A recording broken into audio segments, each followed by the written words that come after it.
On Monday, I had an interview with a IT services firm for a BA role, and they told me that they would have a second interview. But by the end of the day, they just came back to me and said, "We'd like to offer you the role." So I gave them my verbal confirmation, and the next day they sent me the contract, and I signed it within a couple of hours. It felt very satisfying because I've been looking for roles for over 2 years now, but 2 months with grad jobs, and now I have a role. So I was born in India, and then I went to school for majority of my life in Malaysia, and then I started doing my bachelor's in Australia in 2018, studying astrophysics. And at the end of that year, I spoke to some people, and they told me how narrow the job market was if you're studying physics. Most of the people who studied physics that I talked to ended up working at banks and stuff like that. Very few actually went on to do research. So I asked myself, like, if that's what I'm going for, then why am I studying physics? Like, there's a very small chance that I end up at an actual research institution. So I said, if I'm most likely going to end up working at a bank anyways, I might as well transfer to a Bachelor of Commerce degree, do economics or finance, because I'd always been good at economics. So I was like, I'll do that instead. And I graduated right in the middle of the COVID pandemic. So I was back in Malaysia, I was back at home. My visa was running out, and I didn't really have options to explore the job market in Australia. So I decided to do a master's degree, and so I settled on a Master of Information Systems. So I started that in 2022, and I also started working part-time with this company, his IT consultancy. So it was working on projects in Southeast Asia and then studying the same thing I was working on during my semesters. And I also started doing some extracurriculars, and the biggest one of those was Melbourne Technology Consulting Club, MTech. So I went into a sponsorship officer role there, and that's when I started really networking with people.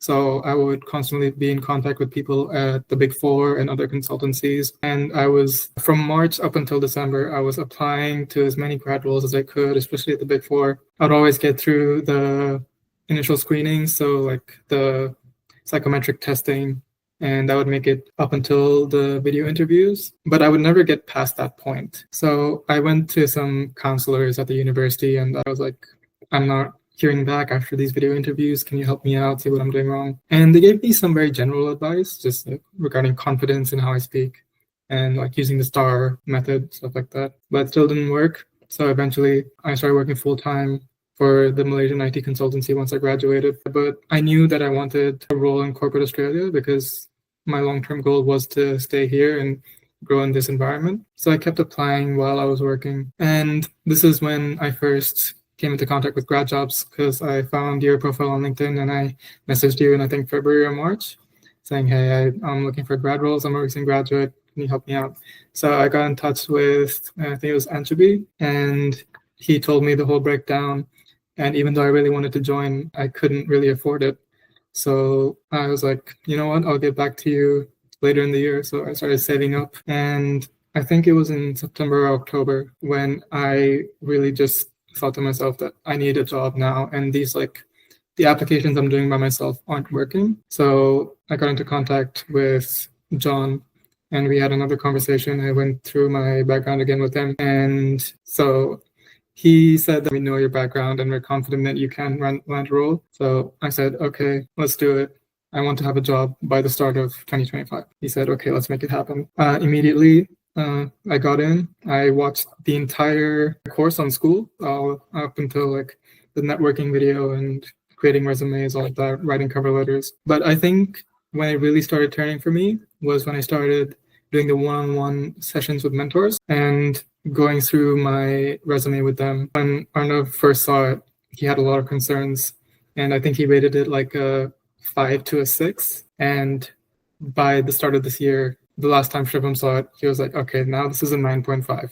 This is something we can work with. I had this habit of just shooting out resumes to whatever was open, and they told me, look, that's not going to work. You need to look at jobs that are reasonable for your skill set and skill level. They're not always graduate jobs, but pick maybe 4 or 5 or 6 each day. Tailor your resume, tailor your cover letter, and send out quality applications instead of just en masse sending out the same CV to everyone. So that's what I started doing first week of January. I told Shubham, let's have a chat. I want to start applying again. And in the second week of Jan, we had a call, and I was sharing my screen on LinkedIn, and I was like, okay, let's look for some roles that I can apply for today. And I just typed in business analyst jobs Melbourne into the LinkedIn search bar, and I saw this post asking for junior and senior BAs for a financial services client. So I said, that looks interesting. And I sent him the JD, and he said, yeah, I think you'd be a good fit for that. Let's tailor your resume. I'll get into contact with the person who posted it, and let's see what happens. So I tailored my resume that day. I sent it out the next morning. And then I immediately got a message back saying, oh, can you tell me a bit more about yourself? So she sent me some questions. I answered them, and she was like, okay, great, let's have a call. So she called me later that day, asked me just some regular questions like what I'm doing now and what the skills I had, because they were looking for Excel and SQL. So I told them that I was familiar with both of these. And she got back to me a couple of days later saying they're happy to interview you. So immediately I shot an email to Mary at GradJob Support saying, Mary, I need help with interview prep. I have an interview on Monday. Can we please get a session in on Friday? And Shivam texted me like, all right, let's prepare. Send me all the information on the JD and stuff. So I did, and hopped on the call, and he told me some behavioral questions that I should look out for and some technical stuff that they may ask. So he told me what to practice on SQL and Python and Excel, did all of that. And he gave me a list of behavioral questions and workplace environment related questions to practice as well. And so that's what I was doing the entire weekend. And Monday, I get into the interview. It's two very nice people. They're just asking me about myself, asking me my background. And then two of the behavioral questions that Shivam made me practice, they asked almost verbatim. So I had those answers locked and loaded, ready to go, and just trot them out, change the answers a bit based on context. And there was a time when they asked me one specific question where I just blanked. And that question was, how do you deal with very tight, immovable deadlines? And off the top of my head, I couldn't think of any deadline I had that was absolutely immovable. I was very honest with them. I just told them, off the top of my head, like, if I've ever been about to miss a deadline, there's never been a case where it's absolutely immovable. But I told them, hypothetically, if it was absolutely immovable, this is what I would do, like informing superiors and getting ready for mitigation tactics, stuff like that. And they're pretty happy with that answer, I think. And yeah, at the end, they just said, yeah, we're happy to have another interview with you later this week.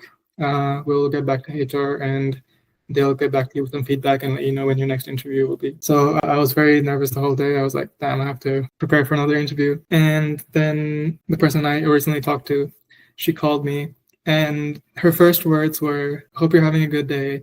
Look, I know they told you that you'd have another interview. And I thought, oh no, they've gone back and they don't want to do another interview. And I was like, yes. And she said, but they've decided to just go ahead and offer you the job. And I just was trying to hold it together because it was like the first job offer I've gotten in 2 years in searching for a role. She's like, would you like to verbally accept the offer?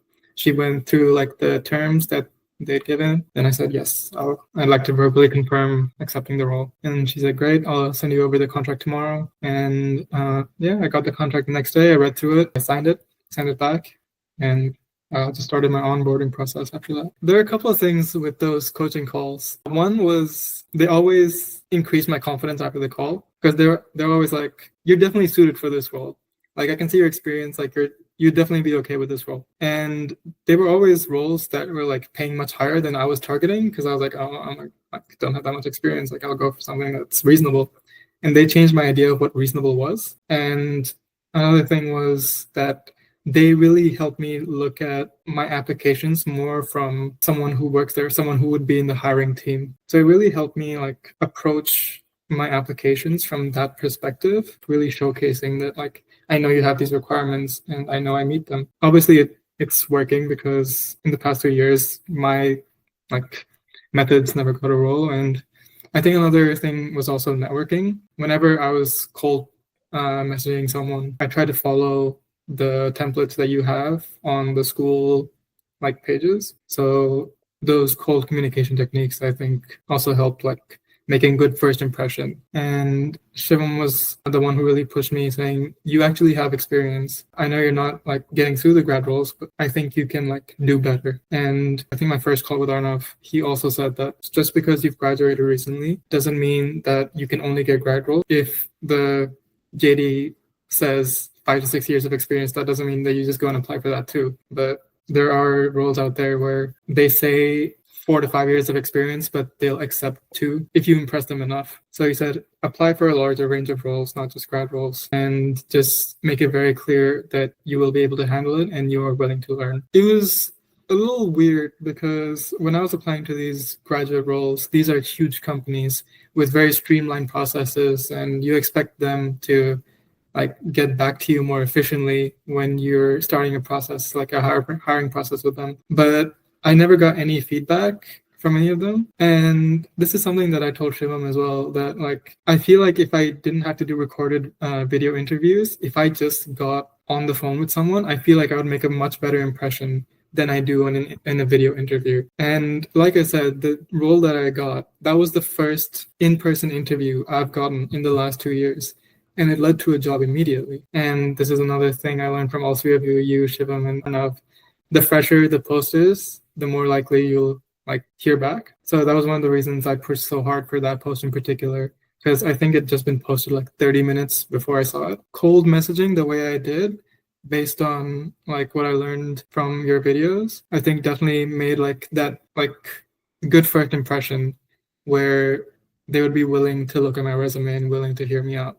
Because like I've been spending some time on LinkedIn, and I've been seeing some of the people I know just commenting on job posts of like someone would post like, oh, I'm looking for this, and people just like comment, I'm interested. And I think if I'd followed an approach like that, I definitely wouldn't have gotten this opportunity. I think interview prep was also really important. Like, because I had very low confidence going into interviews just because of all the times that I did a video interview and never heard back. And especially when you don't get feedback from like these larger companies, it really like takes a toll over a long time. So yeah, I think that confidence boosting and just like preparing for the interview was a game changer. So before I had a resume, every application, the same resume went through. And once I had these one-on-one coaching sessions, I would send resumes that had like the company name in brackets at the end. And obviously I would take them out, but just from my knowledge, like what company that resume is for. Because depending on the job description and requirements, I would make like minor changes. Mostly in experience and the skills. That's kind of ironic because I pretty much followed the template that is on grad jobs. So I have a professional summary and I have my education, very succinct. It used to be a lot longer. So I have the degree I did and the most relevant courses that I did, like subjects, to whatever job I'm applying for.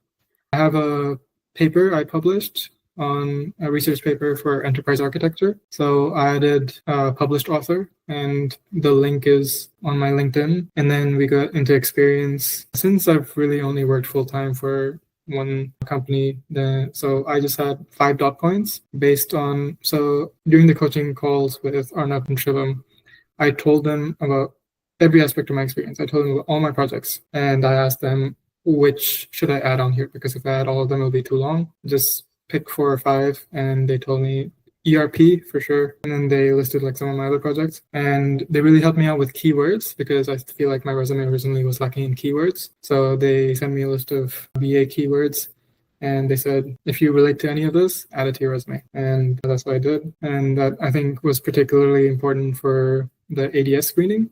So the automated screening they do on the resumes. And then I had my list of projects. So I added my freelancing website design and some of the more academic projects that I had. And then just close it out with interests. Very simple: sports, traveling, Formula 1, movies.